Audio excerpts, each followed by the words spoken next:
سيدنا محمد وعلى آله وأصحابه أجمعين. اللهم صل على سيدنا محمد وعلى آل سيدنا محمد كما صليت على إبراهيم وعلى آل إبراهيم في العالمين إنك حميد مجيد. قال الله تبارك وتعالى في كلامه المجيد: أعوذ بالله من الشيطان الرجيم. بسم الله الرحمن الرحيم.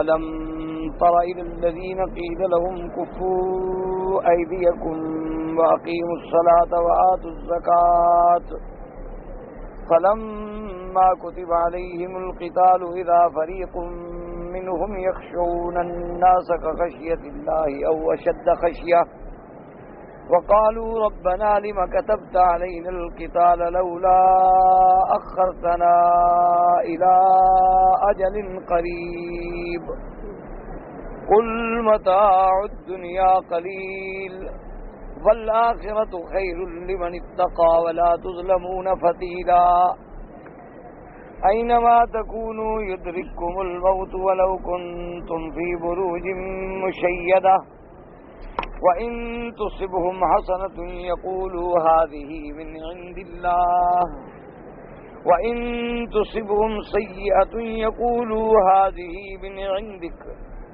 قُلْ كُلٌّ مِنْ عِنْدِ اللَّهِ فَمَا لِهَؤُلَاءِ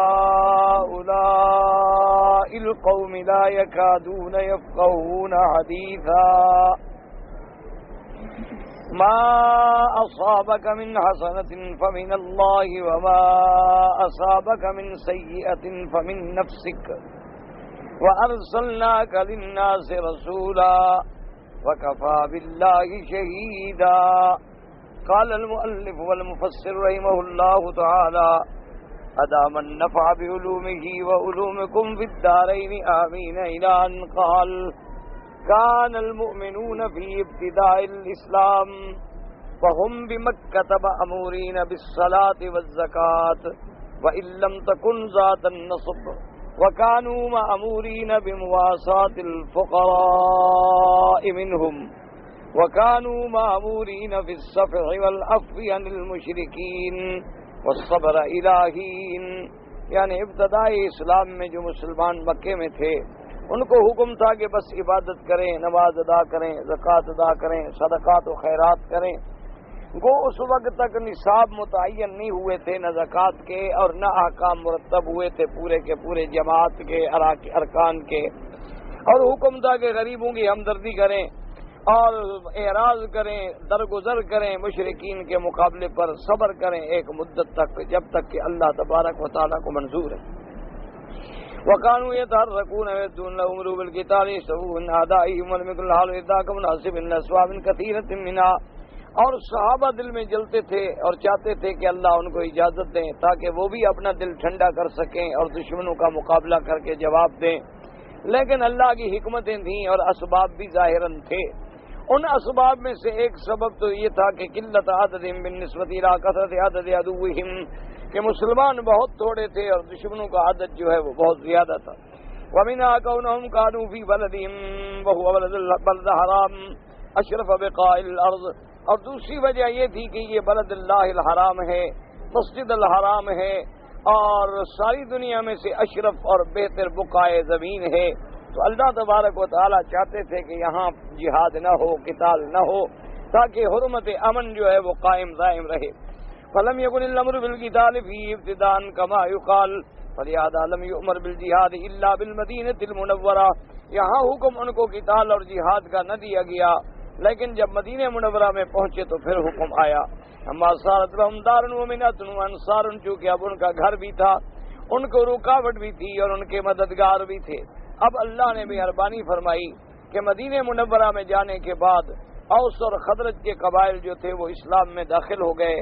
اللہ نے اسلام کو قوت دی، اللہ نے اسلام کو عزت دی اور اسلام کے حامی اور مددگار جو تھے ان کی تعداد بھی بڑھ گئی. وما هذا لما امروا بما كانوا يودونه جزع بعضهم منه وخافوا من مواجهة الناس خوفا شديدا. اس کے بعد جب جہاد کا امر آ گیا، حکم آ گیا کہ اللہ کے راستے میں جہاد کرو، تو اب جناب ان میں سے کچھ لوگ جو تھے وہ گھبرا گئے اور پریشان ہونے لگے کہ اب لوگوں کا کیسے مقابلہ کریں گے.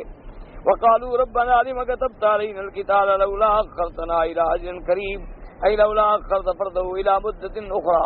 اگر آپ اس کی فرضیت تھوڑی مؤخر فرما دیتے. فإن فيك سفك الدماء ويتم الأولاد وتهيم النساء، کیونکہ جہاد کے اندر تو لازمی بات ہے کہ خون بہیں گے، اولادیں یتیم ہوں گی اور عورتیں بیوہ ہوں گی. وهذه الآية كقوله تبارك وتعالى ويقول الذين آمنوا لولا نزلت سورة فإذا أنزلت سورة محكمة ذكر فيها القتال. تو اب ایک قول یہی ہے کہ دراصل مومنوں کے دل میں بھی یہ باتیں آئیں، اور یہ فطری بات ہے کہ جب دشمن کا مقابلہ ہو تو ہر آدمی جواب دینا چاہتا ہے، اور جب آدمی امن میں آ جائے، سکون میں آ جائے، راحت میں آ جائے تو وہ حالت بدل جاتی ہے. یہ فطری بات ہے. یہ نعوذ باللہ ان پہ کوئی ایسا گناہ یا الزام نہیں لگایا گیا جن لوگوں نے اس کو عام رکھا ہے مومنین کے حق میں. اور بعض علماء نے فرمایا کہ نہیں، دراصل یہ حکم ہی منافقوں کا ہے. جو لوگ مدینہ منورہ میں ابتدا میں کچھ اسلام لائے لیکن ظاہر میں اسلام تھا اور باطن میں کفر تھا، تو جب جہاد کا حکم آیا تو وہ ڈر گئے کہ اب تو ہماری حقیقت کھل جائے گی، تو لہذا وہ گھبرانے لگے. جو مومنین مخلصین تھے وہ نہیں گھبرائے. تو بہر صورت یعنی احوال کی تبدیلی فطری بات ہوتی ہے. جیسے کہ صحابہ رضوان اللہ علیہم اجمعین نے ایک دفعہ حضور پاک کی خدمت میں عرض کیا، یا رسول اللہ صلی اللہ علیہ وسلم، ہم جب آپ کی مجلس میں بیٹھتے ہیں، آپ کے قریب بیٹھتے ہیں تو ہماری کیفیت کچھ اور ہوتی ہے، اور پھر جب ہم آپ سے اٹھ کے گھروں میں چلے جاتے ہیں، بیوی بچے کام معاملات الجھ جاتے ہیں تو کیفیت اور ہوتی ہے. حضور پاک نے فرمایا یہ کوئی ایسی بات نہیں ہے. اگر ہر وقت تم اسی کیفیت میں رہو پھر تو آسمانوں سے فرشتے اتر کر تمہیں مصافحہ کریں اور تمہارے پاؤں کے نیچے اپنے پر بچھا دیں. لیکن ساعتن الی ھذا و ساعتن الی ھذا، ایک گھڑی دنیا کے لیے ہوتی ہے اور ایک گھڑی دین کے لیے ہوتی ہے. جب حضور صلی اللہ علیہ وسلم کا آفتاب نبوت سامنے ہو اور قلوب مصفہ ہوں صحابہ کبار کے تو نور تو پڑے گا، لیکن جب آپ دور ہو جائیں گے، اب آپ دیکھیں سورج کے سامنے کھڑے ہوں تو تمازت حاصل ہوگی، لیکن اگر آپ سائے میں چلے جائیں، مکان میں چلے جائیں تو لازمی بات ہے وہ کیفیت نہیں رہتی. تو لہذا جب صحابہ حضور کے سامنے ہوتے تھے، آفتاب نبوت سامنے چمک رہا ہو اور پھر دل بھی صحابہ کے ہوں جو صاف ہوں ہر چیز سے، گناہوں سے، شرک سے، بدعات سے، عادات سے، آواز سے، تو لازمی بات ہے کہ اس نور کے اثرات تو آنے، لہذا کیفیات کی تبدیلی تو ہوتی ہے. اسی لیے اب بھی دنیا میں دیکھ لیں کہ آدمی اگر قرآن کی مجلس میں ہے، آدمی اگر کسی اللہ والے کی صحبت میں ہے تو اس کی کیفیت اور ہوتی ہے، اور جب وہ اپنے معاملات میں الجھ جاتا ہے تو کیفیتیں اور ہوتی ہیں. اسی لیے سرزمین مکہ میں جب مظالم توڑ رہے تھے دشمن تو طبیعت چاہتی تھی کہ بھی ہم بھی جواب دیں، چلو کمزور ہیں لیکن اپنے دل کی بڑھاس تو نکالیں. لیکن جب مدینہ منورہ تشریف لے گئے، امن مل گیا، سکون مل گیا، طاقت مل گئی، تو اب جی چاہا کہ کچھ اور بھی آرام کر لے. تو لہذا بعض علماء نے تو مطلقاً مومنین پہ معمول فرمایا ہے، اور بعض علماء کرام نے یہ باتیں جو ہیں وہ بھی منافقین پر معمول کی.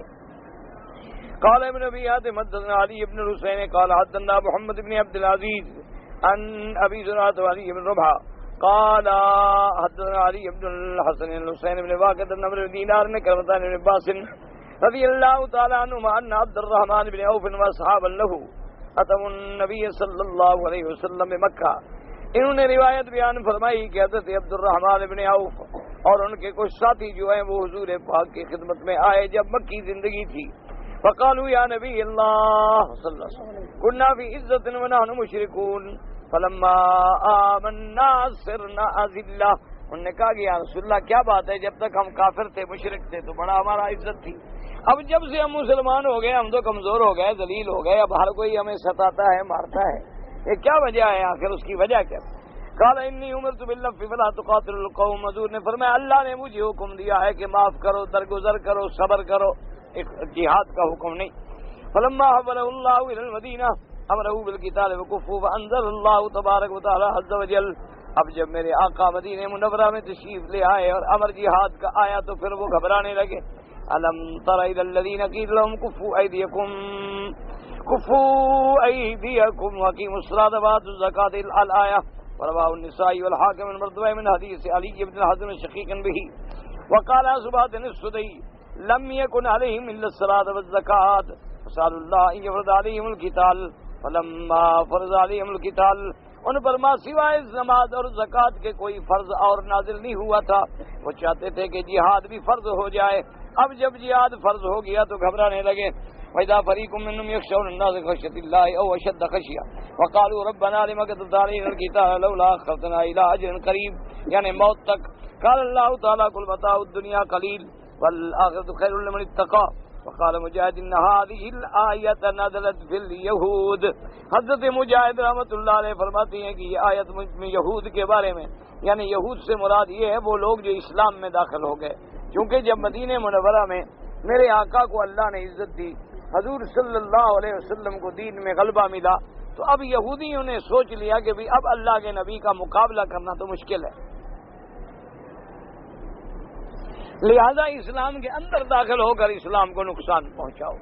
جیسے آج تک کفار، آج تک منافقین، آج تک مستشرقین، اعدائے اسلام، اعدائے دین کی یہی پالیسی ہے کہ وہ اپنے لوگوں کو اسلام میں داخل کرتے ہیں اور وہ لوگ مسلمان ہوتے ہیں، کتابیں لکھتے ہیں، جب تعارف ہو جاتا ہے تو پھر اسلام کو نقصان پہنچاتے ہیں۔ اب اس کے بعد جناب فرماتے ہیں قل متاع الدنیا قلیل والآخرۃ خیر لمن اتقیٰ، اے آخرت المتقی خیر من دنیا ہو، جو اللہ سے ڈرنے والا ہے اس کی آخرت اس کی دنیا سے زیادہ بہتر ہے۔ قولہ تبارک و تعالی ولا تظلمون فتیلا، تم ذرے کے برابر بھی نقصان ظلم نہیں کیے جاؤ گے، پورا پورا بدلہ ملے گا۔ اے من اعمالکم بل توفون اتم الجزاء، تمہیں پوری پوری جزا ملے گی۔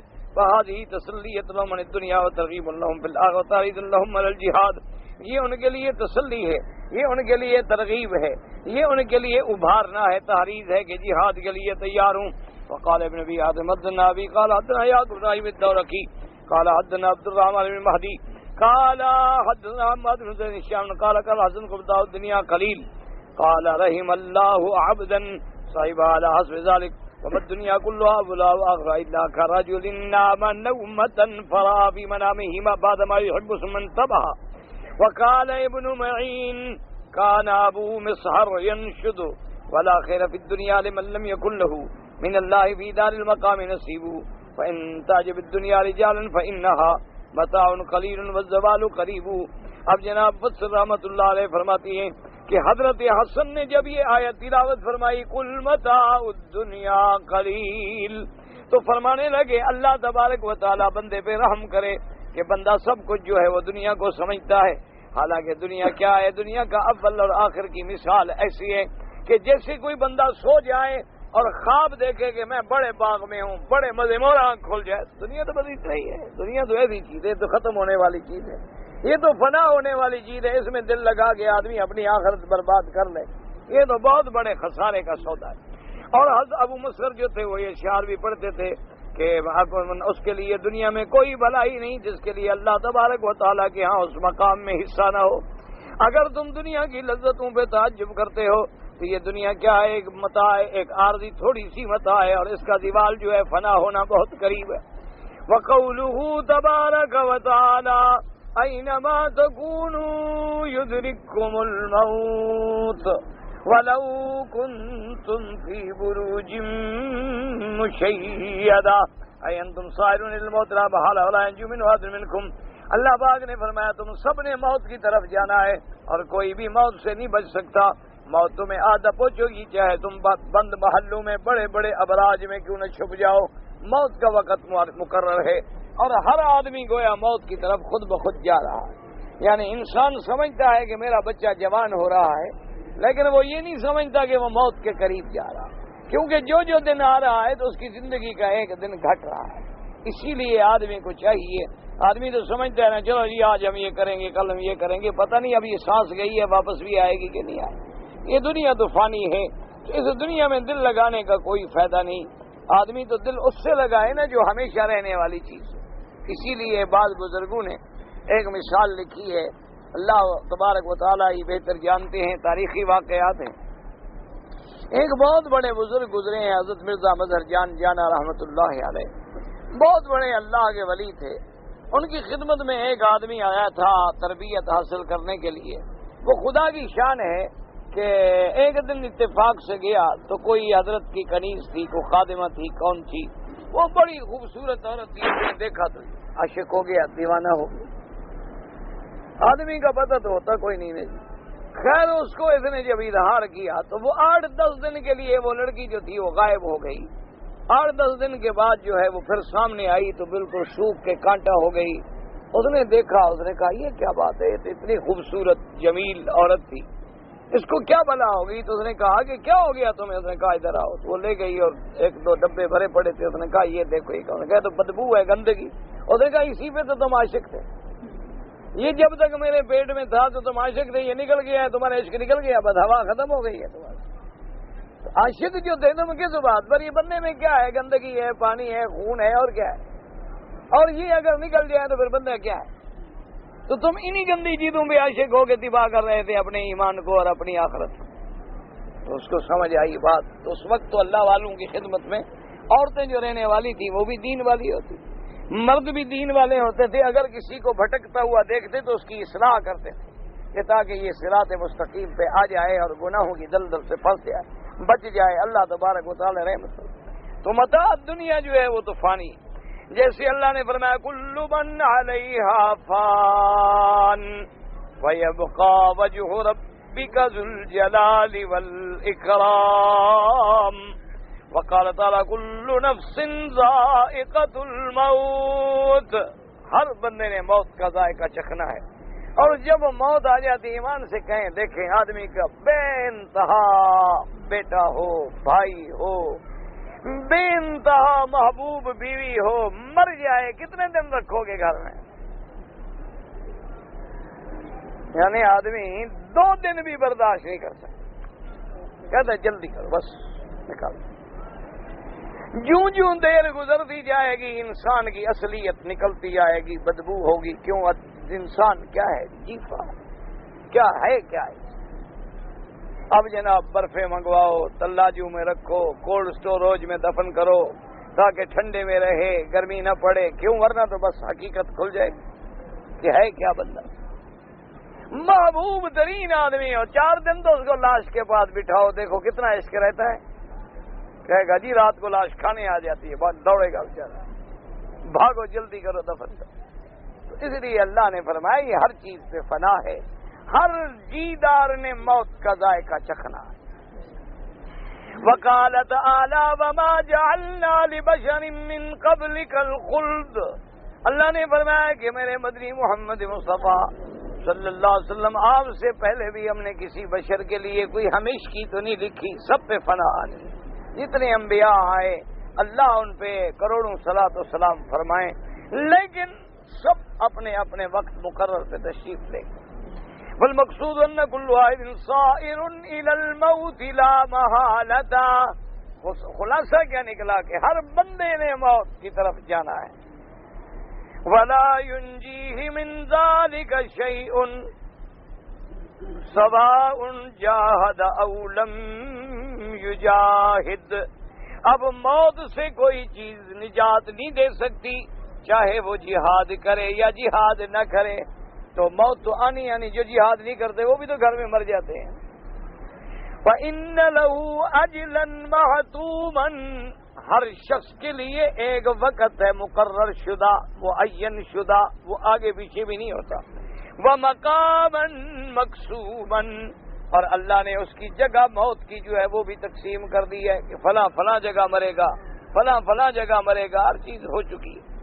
کما قال خالد بن الولید رضی اللہ عنہ حين جاء الموت على فراشه لقد شهدت كذا وكذا موقفا وما من عضو من اعضائي الا وفي جرح من طعنة ورمية وها انا اموت على فراشي فلا نامت اعين الجبناء. حضرت خالد بن الولید رضی اللہ تعالیٰ عنہ سیف اللہ ہے.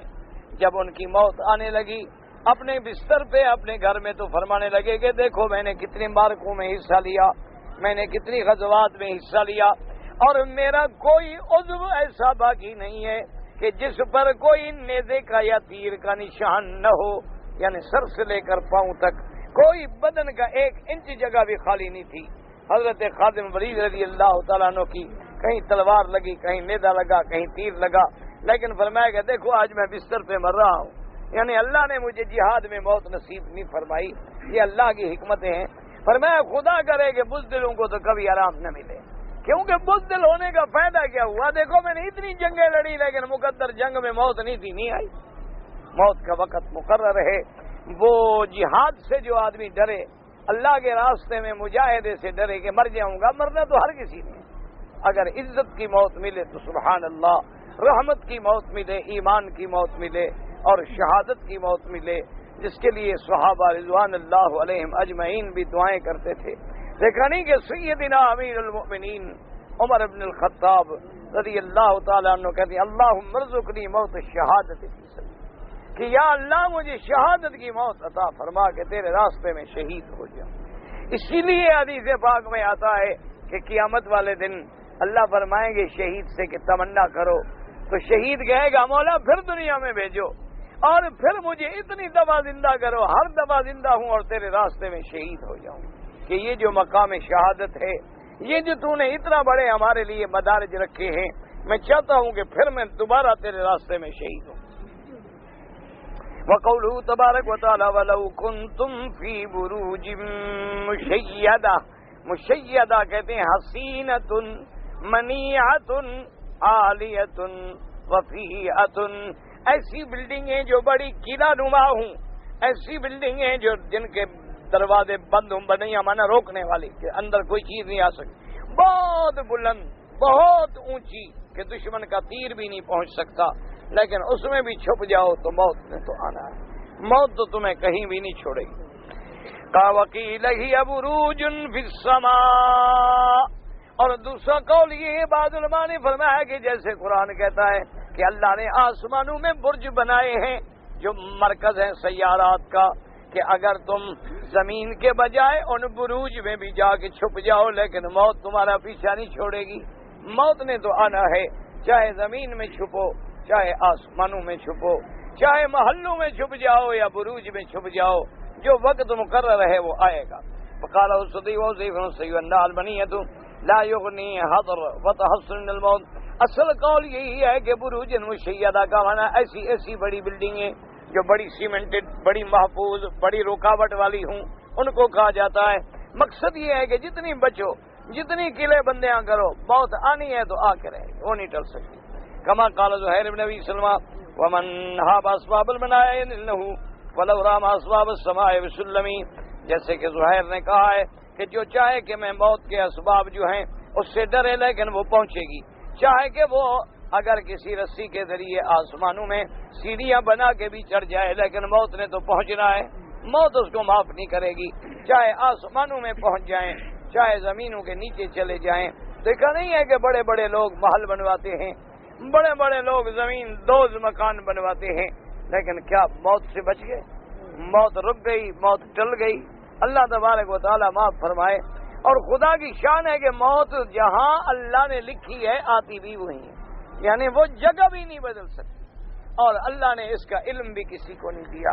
فرمایا وما تدری نفس ماذا تکسب غدا وما تدری نفس بأي أرض تموت، فرمایا کہ یاد رکھو کہ کچھ کر لو، تمہیں پتہ نہیں کہ کل کیا ہوگا اور موت تمہیں کہاں آئے گی۔ لیکن ساری زندگی آدمی باہر کے ملکوں میں رہتے ہیں، اللہ نے موت مکے مدینے میں لکھی ہو، عمرے کا سبب بن جاتا ہے، حج کا سبب بن جاتا ہے۔ ساری زندگی لوگ مکے مدینے میں گزارتے ہیں، موت ان کے اپنے ملک میں لکھی ہے، نکلنے کے سبب بن جاتے ہیں۔ اللہ تبارک و تعالیٰ کا نظام ہے اور اللہ کے اس نظام میں کوئی تبدیلی نہیں آ سکتی۔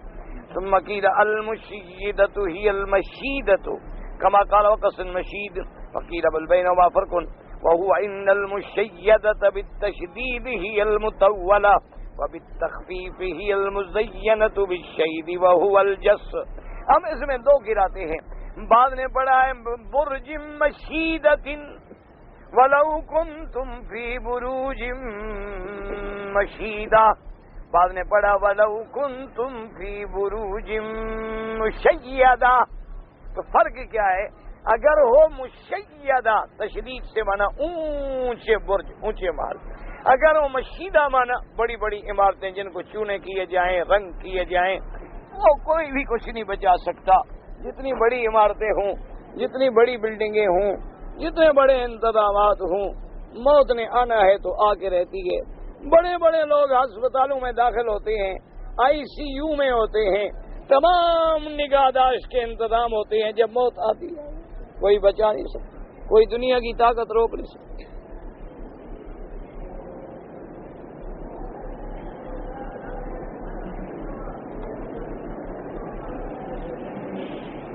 وقد ذکر ابن جریر و ابن ابی حاتم ہا ہنا حکایت مطولۃ عن مجاہد. انہوں نے ذکر کیا ہے حضرت مجاہد سے ایک قصہ واقعہ نقل کیا ہے. انه ذکر ان امرأة في من كان قبلنا اخذها الطلق فامرت اجيرها ان ياتيها بنار. انہوں نے لکھا ہے کہ ایک عورت تھی، اس کو جب بچہ پیدا ہونے کا وقت آیا تو اس نے اپنے خادم سے کہا کہ آگ لے کے آؤ. فخرج فاذا هو برجل واقف على الباب. جب وہ خادم نکلا مکان سے آگ لینے کے لیے تو کیا دیکھتا ہے کہ ایک آدمی دروازے پہ کھڑا ہے. اس نے پوچھا ما ولدت المرأة فقال جاریۃ. اس نے پوچھا کہ عورت نے کیا جینا ہے؟ اس نے کہا کہ لڑکی پیدا ہوئی ہے. فقال اما انها ستزنی بمئة رجل ثم يتزوجها اجیرها ويكون موتها بالعنکبوت. اب جناب جب انہوں نے کہا کہ لڑکی پیدا ہوئی ہے، اس نے کہا سنو میں تمہیں ایک بات بتلاتا ہوں، یہ لڑکی جو ہے 100 آدمی سے زنا کرے گی اور اس کے بعد انہی کا ایک نوکر جو ہے وہ اس سے شادی کرے گا، اور یہ لڑکی جو ہے ایک مکڑی سے مرے گی. عنکبوت کہتے ہیں مکڑی، جیسے کہ قرآن پاک میں بھی سورۃ العنکبوت ہے. مکڑی کہتے ہیں جو جالا بناتی ہے، یہ جو جالا باریک باریک سا جالا تم دیتی ہے. اللہ پاک نے اس کی مثال دی ہے ان اوہن البیوت لبیت العنکبوت، کہ سب سے کمزور ترین گھر تو عنکبوت کا ہی ہوتا ہے نا. ایک جالا ہے، ہاتھ لگاؤ سارا ٹوٹ گیا، کوئی دیوار تو نہیں، کوئی سیمنٹ تو نہیں، کوئی اینٹیں تو نہیں لگی ہوتی. تو اس نے کہا کہ اچھا یہ بات ہے. اس نے کہا ہاں میں تمہیں یہ بتاتا ہوں کہ یہ لڑکی ایسے ہوگی. فکر راجعا فباج بطن الجاریۃ بسکین فشقہ ثم ذهب ہاربا وظن انها قد ماتت. اب غلام جو ہے وہ آگ لینے کے لیے نہ گیا، وہ واپس لوٹا اور آگے بچی کا پیٹ نکال کے تو پیٹ پہ چاقو سے حملہ کیا، چاقو سے حملہ کیا اور اس کو چیر ڈالا، اور اس کے بعد گمان یہ کیا وہ مر گئی اور خود بھاگ گیا، خود جو ہے وہ ڈر کے مارے بھاگ گیا. فخاتت امها بطنها فبرئت وشبت وترعرعت ونشأت احسن امرأة ببلدتها. لیکن ماں نے جب دیکھا تو ماں نے جلدی جلد سے اٹھی، اس نے پیٹ ٹھیک کیا اور خود سلائی کر دی، خود سلائی کر دی. اللہ نے بچانا تھا بچ گئی، اللہ پاک نے بچانا تھا وہ بچ گئی. اور بڑی خوبصورت جوانی، بڑا اٹھان، بڑا ابھار، اور اپنے وقت کی سب سے خوبصورت ترین وہ عورت بنی اس شہر میں. اس جیسی کوئی خوبصورت عورت نہیں تھی. بڑی جوانی آئی اور اس کو بڑا جمال ملا اور بڑی خوبصورتی ملی، بڑی ہو گئی، جوان ہو گئی. فذهب ذاك الأجير ما ذهب ودخل البحور فاقتنى أموالا جديدة ثم رجع إلى بلده وأراد التزوج. اور وہ جو غلام تھا جس نے پیٹ چاک کیا تھا وہ بھاگ گیا اور اس نے جا کر دریاؤں میں، بحور میں، یعنی بحری جہازوں میں مالی تجارت شروع کی، اور اس کو بھی اللہ نے بڑا پیسہ دیا، بڑی دولت دی. اور جب پیسے کٹھے ہو گئے تو اب جناب وہ اپنے ملک میں واپس آیا اور ارادہ کیا کہ میں شادی کروں، کیونکہ جب دولت آ جائے تو پھر یہ ساری باتیں خود بخود پیدا ہوتی ہیں، یہ ساری خواہشیں جو ہیں خود بخود جوان ہو جاتی ہیں. اس لیے انگریزوں کی ایک مثال ہے وہ کہ بھئی منی، سیکس اینڈ پاور. وہ کہتے ہیں یہ 3 چیزیں ہوتی ہیں، جائیداد اور خواہشات جنسیہ اور اقتدار. یہ 3 خطوط ہیں جو متوازی چلتے ہیں. یعنی دولت آئے گی تو پھر خواہش ہوگی عورت ملے، پھر خواہش ہوگی کرسی ملے. اقتدار آئے گا تو پھر دولت ملے، عورت ملے، یہ برابر خطوط چلتے رہتے ہیں۔ تو یہ اس لیے دیکھا نا غریب آدمی جو سارا دن پتھر توڑے اور شام کو عشق کیا کرے گا غریب آدمی؟ جس نے صبح سے لے کر شام تک پتھر توڑنے ہیں اور شام کو ملنے ہیں 50 ریال، اور اس نے سوچنا ہے کہ اس میں کھانا بھی لینا ہے، بیوی بچوں کا خرچہ بھی کرنا ہے، اور بیماری کا علاج معالجہ بھی کرنا ہے، اور رات کو جائے گا بے ہوش پڑا ہے کہ صبح 7 بجے پھر میں نے پتھر توڑنا۔ اس غریب نے، یہ عشق جو ہے خلل ہوتا ہے دماغ کا۔ جب آدمی کو پیسہ ملے، آرام ملے، مفت میں کھانا ملے، عشق نہ کرے تو کیا کرے؟ نہ آپ مجھے بتائیں، فارغ آدمی کیا کرے؟ فارغ آدمی لڑکا ہو یا لڑکی ہو، گھر میں بیٹھے ہیں، اعلیٰ کھانے ہیں جناب، اے سی چل رہے ہیں، سیر ہے، تفریح ہے، لباس ہے، تو کیا کریں وہ؟ اب انہوں نے تو پھر یہی دھندے کرنے ہیں نا کہ ابھی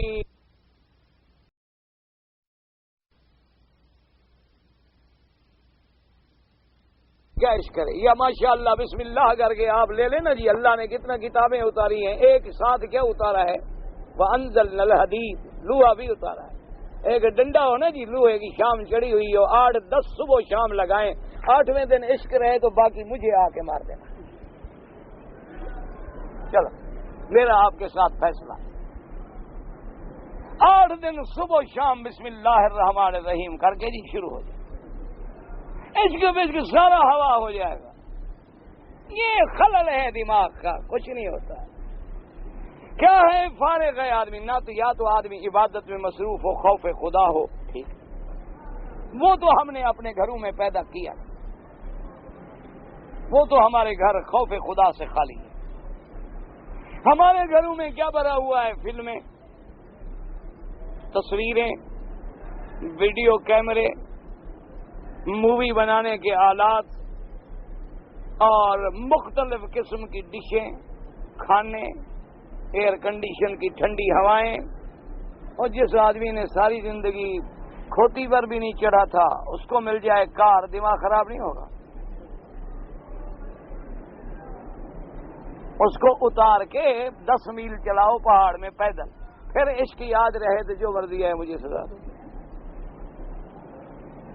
اس کو یاد آئے نا کہ ہم کیا تھے۔ یقین کریں، ہم جس مدرسے میں پڑھتے تھے نا، اللہ پاک ہمارے اساتذہ پہ کروڑوں رحمتیں فرمائے، اتنے بڑے بڑے مچھر تھے وہاں، اتنے بڑے، اور رات کو آدمی سو نہیں سکتا، کپڑا لپیٹ کے جناب بس ایسے اپنے آپ کو پھنسا دیتے، بس ہاتھ باہر نکلا نہیں، اس مچھر پہنچا، اور اتنا بڑا بڑا مچھر، اتنا ظالم مچھر۔ لیکن فائدہ پتہ ہے کیا تھا؟ تہجد قضا نہیں ہوتی تھی، کیوں؟ نیند آئے تو تہجد نہ پڑھیں۔ جب جاگ رہے ہیں تو کیا کریں گے؟ آخر نماز پڑھیں گے کہ نہیں پڑھیں گے؟ نیند تو آ نہیں رہی، کبھی دن کو جھٹکا آ گیا، سو لیا۔ کچے راستے، کوئی کار نہیں، کوئی موٹر نہیں، کوئی بس نہیں، سائیکلوں پہ جاتے تھے، دھکے کھاتے تھے۔ ایک استاد تو میرے ابھی بھی زندہ ہیں، اللہ ان کو صحت عطا فرمائے، بہت بڑے عالم ہیں، یعنی وہ منطق کی سب سے مشکل کتاب ہے سلم، تو وہ مجھے کہتے تھے کہ بھائی بات یہ ہے، ایک مدرسے سے ہم جاتے تھے، پھر دوسرے مدرسے میں ہمارے استاد جاتے تھے پڑھانے کے لیے، درمیان میں 3-4 میل کا فاصلہ تھا۔ وہ کہتے تم سائیکل چلاؤ، میں پیچھے بیٹھ کے تمہیں سبق پڑھاتا رہوں گا، یا میں سائیکل چلاتا ہوں تو تم پیچھے بیٹھ کے مجھے سبق سناتے رہو۔ اس طرح ہم پڑھتے تھے، سائیکل چلا کر، اور روٹی نہیں ملتی تھی۔ روٹی پتہ ہے کیا ہوتا تھا؟ ساگ، دال، کوئی سبزی، کوئی گوشت، کوئی بڑے کا، کوئی چھوٹے کا، کوئی پتہ نہیں کس بلا کا، وہ سارے ایک برتن میں ڈال دیتے تھے، اسی سے سارے طالب کھا لیتے تھے۔ جو کھا لیا، جو تکڑا ہو گیا تھا کھا گیا، جو کمزور ہوتے تھے تھوڑا کھا گیا، رہ گیا بیچارہ۔ یہ ہمارے جناب غذا ہوتی تھی، یہ ہمیں روٹیاں ملتی تھیں۔ آج ہمیں اے سی ملتے ہیں، کاریں ملتی ہیں، لوگ دعوتیں دیتے ہیں، اور جناب 10 کھانے پکاتے ہیں، پھر بغیر شکر کے ہم اور نعوذ باللہ کفران نعمت کرتے ہیں۔ دعا کرو اللہ ہدایت دے، اللہ تبارک و تعالی ہمارے والدین پہ کروڑوں رحمتیں فرمائے۔ اب ہم کہ اس وقت ہم سمجھتے تھے کہ ہمارے والد ہمارے دشمن ہیں، جب ہم چھوٹے تھے نا، کیوں کہ ہم اتنے بڑے ذمہ دار ہیں، مجھے کہاں پڑھنے کے لیے بھیجا ہے، ہمیں کیا ضرورت ہے یہاں بھوکا مرنے کی؟ تو اب سمجھ آتا ہے کہ وہ ایسا نہ کرتے تو ہم پڑھتے۔ پھر ہمارے دماغ میں بھی تو وہی ذمہ داری والا خناس رہ جاتا نا. بس اس لیے دعا کرو کہ اللہ ہدایت عطا فرمائے, اللہ اپنی نعمتوں کا شکر عطا فرمائے, اور دل سے دعا کرو اللہ ہر گھر کی اصلاح فرمائے, اللہ ہر مسلمان کے بچے بچیوں پہ رحمت فرمائے, انہیں صراط مستقیم پہ چلائے, انہیں شیطان کے چنگلوں سے چھڑائے, انہیں گمراہیوں سے بچائے. اب وقت بڑا نازک ہے, بہت نازک ہے, بالکل یعنی ہم جہنم کے کنارے پہ کھڑے. بس دعا کرو کہ اللہ ہمیں بچا لے. یہ تو دینی جماعتیں ہیں بیچاری لگی ہوئی ہیں, کوئی تبلیغ میں, کوئی تدریس میں, کوئی قرآن میں, کوئی درس میں, کوئی نورانی قاعدے میں, کوئی کسی رنگ میں دفتر میں, کوئی کسی طرح بس کچھ دین کا کام چل رہا ہے, ورنہ تو ختم ہو گیا وہاں. انا للہ و انا الیہ راجعون. اب جناب فرماتے ہیں کہ وقال لعجوز, اس نے ایک بوڑھی تلاش کی. ایسے سارے مصیبتیں ہوتی ہیں بوڑھیوں کے ذمہ. یہ دیکھو نا 11ویں شریف والا جو بیڑا ہے وہ بھی تو بوڑھی کا تھا. ایک بڑھیا کہیں سے نکلی پوری امت کو بدعت میں مبتلا کر گئی. یہ بڑھیاں جو ہے نا جی جب عمر گزار لیتی ہیں تو دوسروں کے چاول کھانے کے لیے ہر وقت تیار ہوتی ہیں ماشاءاللہ. چلو بھی ہماری عمر تو گزر گئی, یہ بھی آرام سے نہ رہیں. تو اس نے بھی ایک بڑھیا تلاش کی کہ میرے لیے کوئی رشتہ ڈھونڈو, کیونکہ ایک بوڑھی عورت پہ ہر کوئی اعتبار کرتا ہے نا کہ بوڑھی ہے بے خطر ہے. یہ پتہ نہیں کہ سب سے بڑی مصیبت یہی ہے, سب سے بڑا اللہ کا عذاب ہے یہ. انا للہ و انا الیہ راجعون. اس نے کہا اريد ان اتزوج باحسن امرأة بهذه البلدة. اس نے کہا میں اس شہر کی سب سے خوبصورت لڑکی سے شادی کرنا چاہتا ہوں, تم مہربانی کرو. فقالت ليس هنا احسن من فلانة. اس نے کہا کہ یہاں تو بس ایک لڑکی ہے, اس کا یہ نام ہے, اس سے کوئی خوبصورت نہیں ہے. فقال اختبیہا علیہ. اس نے کہا جاؤ تو میرا خطبہ کرو, میرا نکاح کا انتظام کرو. فذهبت الیہ فاجابت. وہ بوڑھی گئی اور اس نے اس کو راضی کر لیا. فدخل بها فاعجبت ایجابا شدیدا. اب جب شادی ہو گئی وہ اپنی بیوی کے پاس جب گیا داخل ہوا تو دیکھا اس کا حسن, تو اس کو بہت پسند آیا. فسألته عن امره ومن اين مقدم واخبرها خبره وما كان من امره في الجارية. اس لڑکی نے بیوی نے پوچھا کہ بھئی تم تو باہر سے کہیں آئے ہو تو تم اپنا حال حوال سناؤ, کون ہو, کیسے ہو, تیرے ساتھ شادی تو ہو گئی. اس نے کہا بات سنو, میں تو فلاں گھر میں نوکر تھا, ایسے ایک لڑکی پیدا ہوئی, میں نے ایسے اس کو مارا, پھر میں بھاگ گیا, پھر میں کماتا رہا, پیسے آ گئے, دولت آ گئی, تو واپس آ کے میں شادی کر لی میں نے.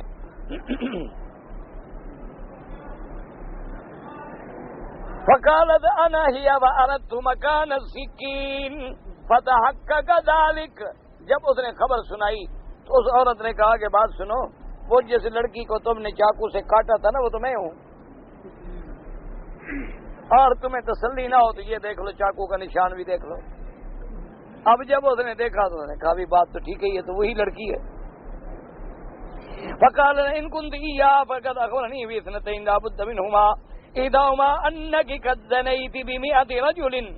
فقالت لقد كان شيء من ذلك ولكن لا ادري ما عددهم فقال هم 100. اس نے کہا بات سنو, اگر تم واقعی وہ لڑکی ہو تو مجھے اس اللہ کے بندے نے تمہارے بارے میں 2 باتیں بتائی تھی. ایک بات یہ بتلائی تھی کہ تم 100 آدمی سے زنا کرو گی. اس نے کہا بات یہ ہے کہ زنا تو میں نے بڑا کیا ہے لیکن مجھے یاد نہیں کہ آدمی کتنے تھے. اس نے کہا ضروری 100 ہوگا. والثانی انک تموتین بالعنکبوت. اور دوسری بات یہ ہے کہ تیری موت جو ہے وہ اللہ نے مکڑی میں لکھی ہے. فاتخذ لها قصرا منیئا شاہقا لیحرزها من ذلك. اس کے بعد اس نے اس کے لیے بڑا اونچا محل بنوایا, بڑا اونچا محل تاکہ اس کو محفوظ رکھے. فبینما هم یوما فاذا بالعنکبوت فی السقف فاراها ایاها. اسی طرح وقت گزرتا رہا, ایک دن بیٹھے تھے کہ دیکھا کہ ایک مکڑی بیٹھی ہوئی ہے. فقالت اهذه التي تحذرها علی والله لا يقتلها الا انا. فانزلوها من السقف فعمدت اليها فوطأتها بإبهام رجلها فقتلتها. فطار من سامها شيء فوقع بين ظفرها ولحمها فسودت رجلها فكان في ذلك اجلها فماتت. اب اس کے بعد کہتی ہیں کہ جب مکڑی دیکھی تو وہ عورت کہنے لگی, وہ لڑکی, کہ بھئی اس کو کوئی نہ مارے, اس کو میں ماروں گی۔ تو انہوں نے حکم دیا نوکروں کو، وہ چھت پہ اوپر بیٹھی تھی اس کو اتارا نیچے انہوں نے، تو غصے میں آ کر اس نے پاؤں کا انگوٹھا اس پہ رکھا، اس کو مسل ڈالا، لیکن اس سے خون نکلا، وہ خون اس کے پاؤں کے انگوٹھے میں اور انگوٹھے کے اندر جو ناخن کے نیچے جگہ ہوتی ہے اس میں گھسا، اور وہاں سے پاؤں سیاہ ہو گیا، زخم ہو گیا، مر گئی، کیونکہ اللہ نے موت اسی میں لکھی تھی، تو اسی میں موت جو تھی وہ آ گئی، کوئی چیز موت سے اس کو نہ بچا سکی۔ ونذكر هنا قصة صاحب الخضر والساطر ما تعالى عليه الصبر التاثر فيه وقدر فيه بعد محاصرة سنتين وقالت العرب في ذلك أشعارا منها۔ اب اس کے بعد مفسر رحمۃ اللہ علیہ فرماتے ہیں کہ ہم پھر وہ قصہ بیان کرتے ہیں جو واقعہ صاحب الخضر ساترون کا اور صابور کے ساتھ پیش آیا، واللہ تعالی عالم علمہ اتم۔ بھئی گزارش یہ ہے کہ جہاں تک چھٹی کا معاملہ ہے، بہرحال ہمیں نہ کسی سیاست سے تعلق ہے الحمدللہ، اور نہ کسی سیاسیات سے الجھنے کی ضرورت ہے، لیکن ایک بات یاد رکھیں کہ اللہ نے مسلمانوں کے لیے عید کا دن جو ہے وہ جمعہ کو بنایا۔ اگر عید کے دن چھٹی نہیں ہوتی تو پتہ نہیں کس دن ہوتی ہے۔ تو جب جمعہ عید المومنین ہے، اسی لیے میرے اللہ نے اپنے پاک نبی افضل محمد مدنی کو حجۃ الوداع جو ہے، یعنی مدنی سرکار بھی افضل، آپ کا حج کران بھی افضل، اور اس دن جمعہ کا دن بھی افضل، تو وہ بھی حج کا دن چھٹی کا دن ہوتا ہے، کام کا دن نہیں ہوتا۔ دو، تیسری بات یہ ہے کہ یہودیوں نے سیدنا امیر المؤمنین حضرت عمر بن الخطاب رضی اللہ تعالی عنہ سے یہ بات آ کے کہی، انہوں نے کہا کہ امیر المؤمنین، اللہ نے قرآن میں آپ کے پاک پیغمبر سرکار مدینہ محمد مصطفیٰ صلی اللہ علیہ وسلم پہ جو آیت اتاری ہے، خدا کی قسم اگر ہمارے نبی پہ اترتی تو ہم اس دن کو یادگار مناتے، عید مناتے۔ حضرت عمر نے فرمایا کون سی آیت؟ تو یہودی نے کہا کہ الیوم اکملت لکم دینکم واتممت علیکم نعمتی ورضیت لکم الاسلام دینا، کہ آج ہم نے دین مکمل کر دیا، نعمتیں پوری کر دی، اور آپ کی امت کے لیے دین اسلام کو چن لیا۔ تو یہ آیت کے دین مکمل کامل مل جائے کوئی معمولی بات تو نہیں ہے۔ اگر ہمارے پاک پیغمبر موسیٰ علیہ السلام پہ یہ آیت اترتی تو ہم اس دن کو عید مناتے، خوشی مناتے۔ تو حضرت عمر نے فرمایا کہ یہودی تمہیں پتہ ہے کہ یہ آیت کب اتری تھی؟ انہوں نے کہا کہ نہیں۔ انہوں نے کہا یوم عرفۃ و یوم الجمعۃ، ہم مسلمانوں کی تو دو عیدیں تھیں، ایک عرفات کا دن تھا اور ایک جمعہ کا دن تھا، تم تو ایک عید مناتے، ہم مسلمانوں نے تو دو عیدیں منائی۔ تو لہذا یہاں سے بھی سمجھ آیا کہ یوم الجمعہ جو ہے وہ مسلمانوں کے لیے عید ہے۔ اور اسی طرح حضور صلی اللہ علیہ وسلم بطور خاص حکم دیتے تھے۔ باقی یہ استدلال کرنا یہ نہیں کہ جمعہ کے دن کام نہ کرو، کوئی گھر کا کام ہے، کوئی دکان ہے، کوئی تجارت ہے، کاروبار ہے، وہ منع نہیں ہوتا، لیکن یہ ہے کہ اگر اللہ مسلمانوں کو قوت دے، طاقت دے، تو وہ چھٹی کب کریں گے؟ لازمی بات ہے کہ جمعہ۔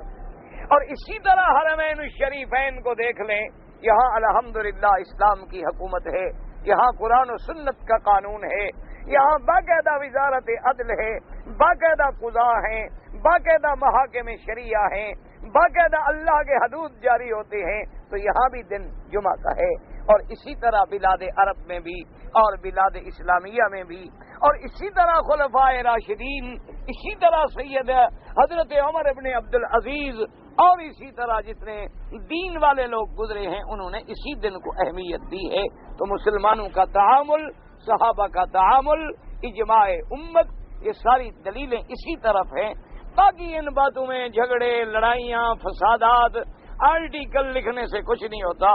دعا کریں کہ اللہ ہمارے دلوں میں اسلام ڈال دے، اللہ ہمارے لیے ہدایتوں کے فیصلے فرما دے، اللہ ہمیں جھگڑوں سے، اختلافات سے، ایک دوسرے پر اعتراضات سے محفوظ رکھے اور بچائے۔ اصل معاملے اللہ کے آگے دلوں کے ہوتے۔ اب دیکھیں بعض ایسے آدمی ہوتے ہیں کہ اچھا ایک آدمی خود شراب پیتا تھا اور شراب بند کر گیا تو کیا ہے؟ اللہ تو دلوں کو جانتا ہے کہ جب تم نے خود نہیں چھوڑا تو بند کرنے کا کیا فائدہ ہوا؟ لوگوں کو مطمئن کرنے کے۔ صرف لوگوں کو دھوکہ دینے کے لیے یخادعون اللہ و یخادعہ، اللہ نے فرمایا یہ اللہ کو بھی دھوکہ دینا چاہتے ہیں۔ تو اللہ تو جانتے ہیں نا کہ تم جو کچھ کر رہے ہو کیا کر رہے ہو، اللہ نیتوں کو جانتے ہیں، اگر ہماری نیتیں درست ہیں تو اللہ کوئی ہدایت کا راستہ پیدا فرما دیں گے۔ اس لیے ان چیزوں میں جھگڑے بھی نہ کیا کریں، مسلمانوں کو عادت ہو گئی ہے ایک ایک بات پہ بس جھگڑا ہے۔ میں تو جب بھی اخباریں پڑھتا ہوں نا حیران ہو جاتا ہوں، بس یہ اگر مگر چنانچہ چونکہ لیکن ولیکن، بس اسی، اور ایسے ایسے کالم میں مشورے ہوتے ہیں ماشاء اللہ، معلوم یہ ہوتا ہے کہ یہ اب کریے عالم ہے پوری دنیا کے افکار کا یہ حافظ ہے، اسی کو کرسی پہ بٹھا دو تو دھیلے کا بھی نہیں رہتا۔ یہ سب باتیں ہیں، دعا کرو، اصل بات یہ ہے کہ رب راضی ہو۔ بس ہمارے اعمال کی بنا پہ جو عذاب اتر رہے ہیں معلوم یہی ہوتا ہے رب راضی نہیں۔ اللہ کو مناؤ، بس جھگڑوں میں نہ پڑو، پارٹی بازیاں نہ کرو، سیاسیات پہ نہ جاؤ، ایک دوسرے کے گلے نہ کرو، ایک دوسرے کے خلافات نہ اچھالو، اپنے کمزوریاں دشمنوں کے سامنے نہ رکھو، اپنے اعمال ظاہر کر کے دشمنوں کو مسلمانوں پہ ہنسنے کے مواقع مہیا نہ کرو، بلکہ عمل کی زندگی کرو اور ابتدا کرو توبہ سے، اللہ کو مناؤ، رب راضی ہوگا تو ٹھیک ہو جائے، کیونکہ جب رب ناراض ہو جائے تو عقل چھن جائے۔ ایک بات یاد رکھو، سب سے پہلا اثر یہ ہوتا ہے عقل کام نہیں کرتا۔ دیکھو نا، قابیل نے جب اپنے بھائی حابیل کو قتل کیا تو اب لاش سر پہ اٹھا کے پھرتا ہے کہ کیا کروں،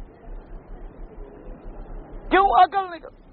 اس کے بعد اللہ نے اس کو سبق دینے کے لیے 2 کووں کو بھیجا، وہ آئے، ایک کوا مر گیا تھا، انہوں نے مٹی کھودی اور کوے کو دفن کر کے مٹی ڈال دی۔ جب اس کو دیکھا تو کہتے عجزت ان اکون مثل هذا الغراب فاواری سوءة اخی فاصبح من النادمین، کہتا ہے ہائے میرا اللہ، میں تو اس کوے سے بھی زیادہ بد عقل نکلا۔ اصل وجہ کیا تھی کہ گناہ کی سزا ملتی ہے، اللہ عقل چھین لیتے ہیں، اور جب آدمی میں عقل نہ رہے تو وہ فیصلے غلط کرتا ہے، اور جب فیصلے غلط ہوتے ہیں تو انجام غلط ہوتا ہے۔ اس لیے بس دعا کرو، جھگڑوں میں نہ پڑو، بلا وجہ غیبت نہ کیا کرو، ایک دوسرے کے گلے نہ کیا کرو، ایک دوسرے پہ اعتراض نہ کرو، اس نے یہ لکھا ہے تو بس میں نے توڑ لکھنا ہے، نہ اکٹھے ہو کر راستہ دکھلاؤ کہ کیا کریں۔ اور سب سے پہلا راستہ یہ ہے کہ اللہ کے دروازے پہ گر کے توبہ کرو، بس جب توبہ کرو گے تو رحمت کا دروازہ کھل جائے گا۔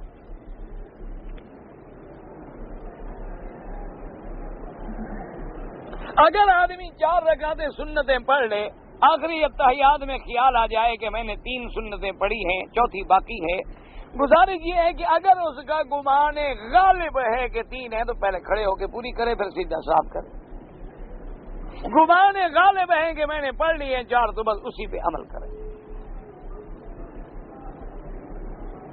سنت مؤکدہ جو ہیں ظہر کی، اگر 4 رکعت ملا کے سنت پڑھیں تب بھی جائز ہے، اور 2 رکعت علیحدہ کر کے پڑھیں تب بھی بہتر ہے، اور بعض علماء اس کو زیادہ افضل کہتے ہیں کہ دن میں 2 کی رکعت پڑھنا افضل ہے اور رات میں 4 رکعت پڑھنا افضل ہے۔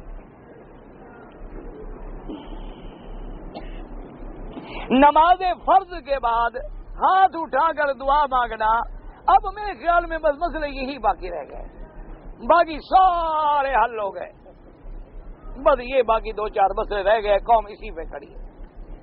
اللہ کے بندے دعا سے منع کوئی نہیں کرتا، مسئلہ یہ ہے کہ ہاتھ اٹھا کے مل کے مانگیں یا نہ مانگیں، اتنا ہے کبھی مانگ لی کبھی چھوڑ دی، بس جھگڑے نہ کرو، کبھی مانگ لی کبھی نہ اٹھاؤ ہاتھ، تاکہ بلا وجہ اب ضد میں آ کے ایک جماعت 3 دفعہ مانگتی ہے اور ایک بالکل نہیں مانگتی، تو یہ ہے۔ باقی کسی صحیح حدیث میں میری نظر سے نہیں گزرا کہ حضور پاک نے ہاتھ اٹھا کے مانگی، میں نے نہیں پڑھا۔ آج ایک بزرگ ہمارے ہیں، وہ فرما رہے تھے کہ مصنف ابن ابی شیبہ میں حدیث ہے، میں انشاءاللہ دیکھوں گا، مجھے نہیں، میں نے پڑھی نہیں، جو چیز میں نے نہیں پڑھی اس کے بارے میں کیا کہہ سکتا۔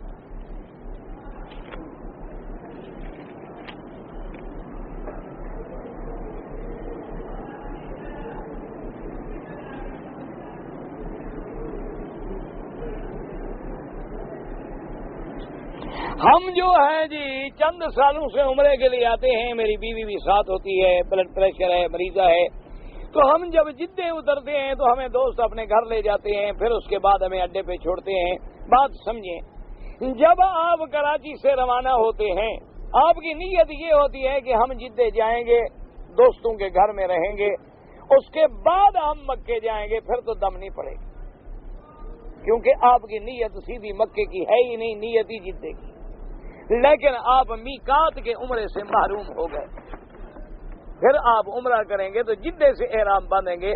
جدہ ہل تو ہے لیکن میقات نہیں ہے، سمجھ رہے مسئلہ؟ میقات جو ہے آپ کا یلملم۔ اگر آپ میقات احرام میں ہوں اور دوست گھر لے جائیں تو وہ ڈریں گے آپ سے کیا؟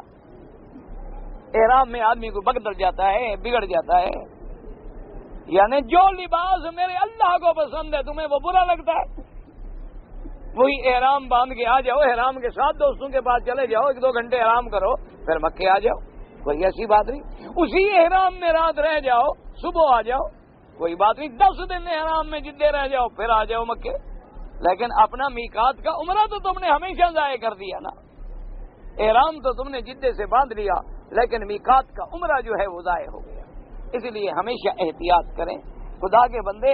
جس لباس میں خدا تمہیں دیکھنا چاہتا ہے وہ لباس تمہیں گندا لگتا ہے؟ جس لباس میں خاتم الانبیاء محمد مصطفیٰ آئے ہیں، جس لباس میں اللہ کے نبی آئے ہیں، میرے مدنی پاک نے جو یہاں کندھے نکالے تھے احرام تھا کہ نہیں تھا؟ فرمایا کافر کہتے ہیں مسلمان کمزور ہو گئے، کندھا نکال لو اور رمل کرو تاکہ دشمن کو پتہ لگے کہ مسلمان کمزور نہیں ہوئے، کفر کا مقابلہ کرنے کی طاقت موجود ہے۔ تو احرام تو سبحان اللہ عجیب لباس ہے، اللہ کا حکم ہے اور اس کی پابندی رکھیں، اور جتنی دیر زیادہ احرام رہے گا اتنی تکلیف زیادہ ہوگی، ثواب زیادہ ہوگا۔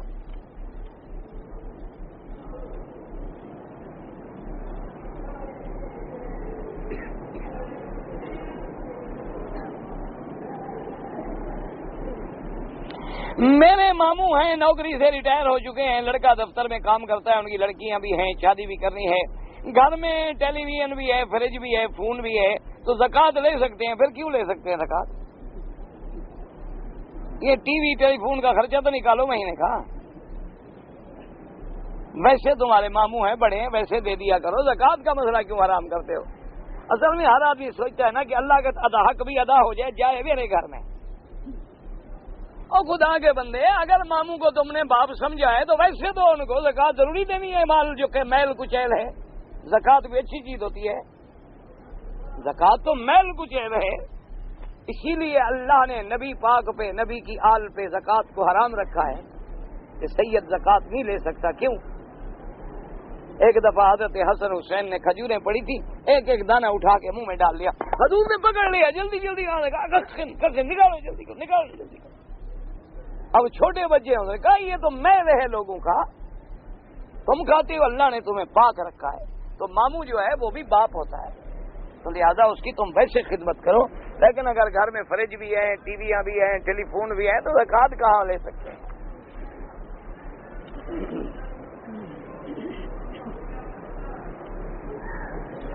ہمیں آئے ہیں جی مکے میں ویزے پر، ہمارا ایک پرانا ساتھی بھی تھا، ہمیں پتہ نہیں تھا، اس نے بھی نہیں بتایا، اس کو آتا تو بتاتا، اس کو جو کام آتا تھا وہ تو تمہارا اس نے کرا دیا، ویزے پہ لے آیا تمہیں، کچھ کمیشن خود کھا گیا، کچھ انشاءاللہ آئندہ تم سے وصول کرتا رہے گا جب تک تم یہاں ہو، فکر نہ کرو اس کو عمرے سے کیا۔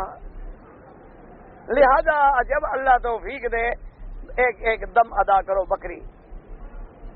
اگر ایک آدمی ناپاک ہو تو وہ کیسے نہائے؟ پہلے اپنے بدن کو دھوئے جہاں جہاں ناپاکی لگی ہو، اس کے بعد وضو کریں جیسے نماز کا وضو کرتے ہو، پھر اس کے بعد سر پہ پانی بہائے، پہلے دائیں طرف پھر بائیں طرف، کوئی بدن کی جگہ باقی نہ رہے، غسل ہو گیا۔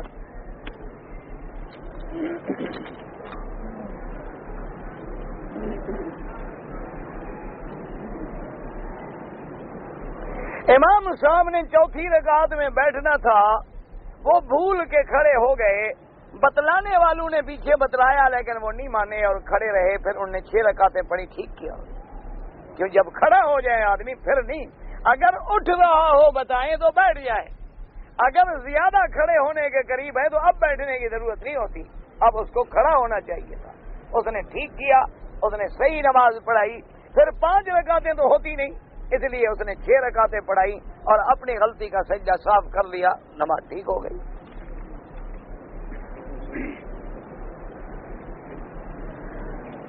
نماز کے وقت جماعت کی نماز ختم ہوتے ہی مسجدیں بند کر دیتے ہیں، بند نہ کریں تو تم بھی تو پنکھے لے جاتے ہو نا، کیا کریں؟ کریں کیا غریب آخر؟ مسجدوں کے ایئر کنڈیشن اکھاڑ لیتے ہیں ماشاءاللہ، اور کلمہ شریف پڑھنے والے جن تھوڑے آتے ہیں۔